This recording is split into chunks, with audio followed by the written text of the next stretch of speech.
but do you think people want to rule themselves? Well, it's a tough question. Dostoevsky raised the question, is it not the case that most people fear freedom? Is it not the case that most people would rather be followers of authority rather than authorize themselves? That's the Dostoevskian challenge. In that sense, Dostoevsky is like Plato. Plato's challenge to democracy. Dostoevsky's challenge to people who want to be free. How many people really want to be free? James Baldwin said, very few. The burden is too much. Tell me what to do. Dangle in my face the mysteries turning into magic and the authorities dictating how I ought to live my life. That's most people. That's Brother Karamazov, the classic of Dostoevsky, the last text of Dostoevsky. It's a very important challenge. I think that, again, like Plato and like Dostoevsky, we never provide a theoretical response that is persuasive, because there's always so much historical evidence that they're right. They got to point out ignorance, they got to point out unruly passion, they got to point out people being deferential to authority in a critical way, they got to point out narrow conceptions of piety where people have blind obedience to authority, be it church, mosque, synagogue, government, television shows, radio shows, or whatever. There's tons of evidence for that. That's what we're up against in human history. That's why democracy is always an over-against practice, an over-against phenomena. And therefore, there's a sense in which we look foolish. Anybody who goes against the dominant tendencies of human history, which are those of hatred and revenge and domination and oppression and subordination and domination, what a fool. And you say, yes, count me in the crowd of the holy fool. Dr. West, courage. What is it? And is courage contagious? Courage is the great enabling virtue that allows one to realize other virtues like love and hope and faith.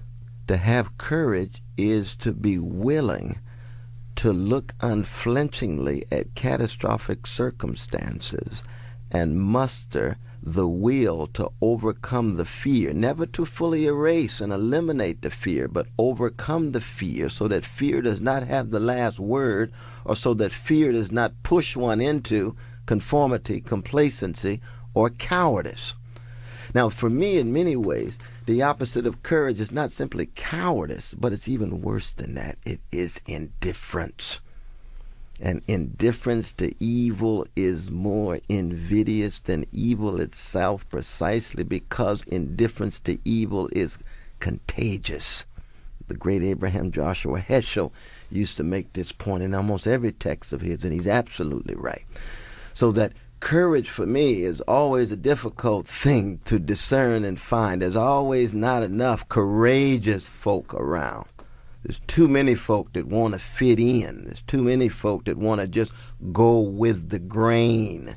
There's too many folk who want to simply opt for the seductions and temptations to become drunk with the wine of the world and intoxicated with the felicities of bourgeois existence. Courage says, no, I'll think critically. I will love across the board, across race, across gender, across sexual orientation, across national boundary, and I will hope.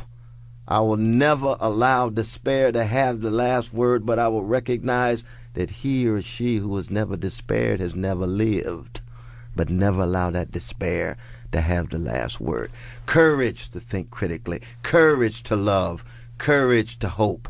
That, for me, sits at the very center of what the Socratic vocation and prophetic witness are all about. In Hope on a Tightrope, Doc, you write that one of the most courageous moments of American culture actually occurred in August of 1955. Yeah, my dear brother, that's when the precious Emmett Till was murdered by cowardly American terrorists, was killed by conformist white supremacists.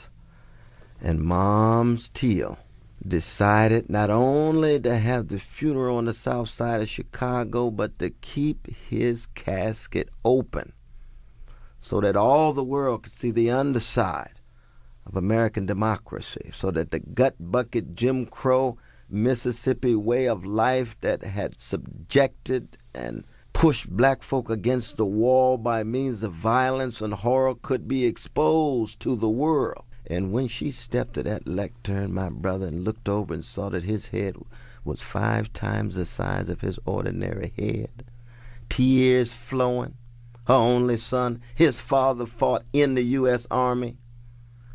She looked out on the world and said, I don't have a minute to hate, and I'll pursue justice for the rest of my life. This was a moment of spiritual maturity. This was a moment of moral wisdom. This was a moral of courage that represented the best, not only of black people, not only of America, it represented the best of the human spirit.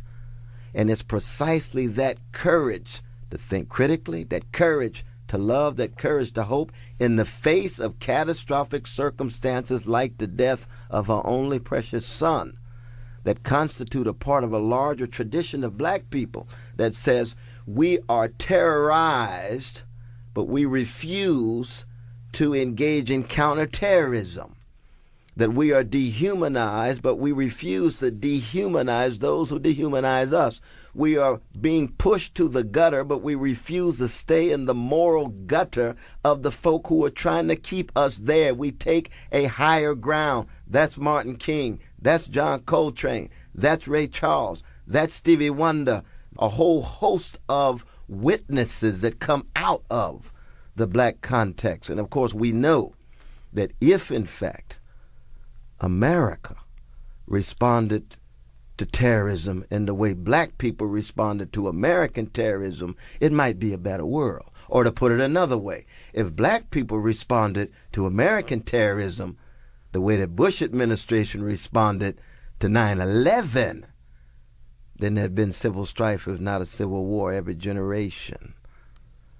In that sense, our white brothers and sisters, when they see Negroes, you ought to just give us a standing ovation. Thank you for Thurgood Marshall. Thank you for Duke Ellington. Thank you for Martin Luther King Jr. Thank you for Toni Morrison. How in the face of such terror can you produce such high quality people committed to love and justice? Thank you for James Baldwin. How in the face of so much hatred do you get that love oozing out of every text in the fire next time? That's why black people are the key, the moral and political key for the future of American democracy when we are at our best.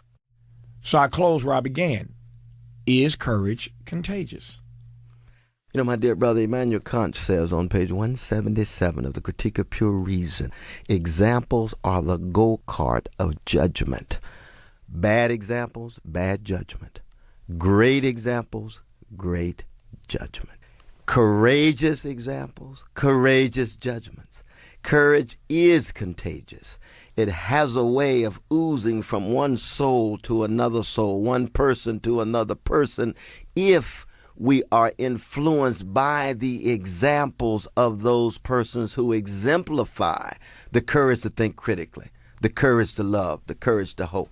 That's precisely why the Nelson Mandelas and the Mahatma Gandhis and Martin Luther King Jr.'s and Fannie Lou Hamers and Phil Berrigans and Abraham Joshua Heschel's as courageous examples do in fact inspire all of us when we're at our best, do in fact force us to examine our own cowardice, force us to examine our own conformity and complacency. So is courage contagious?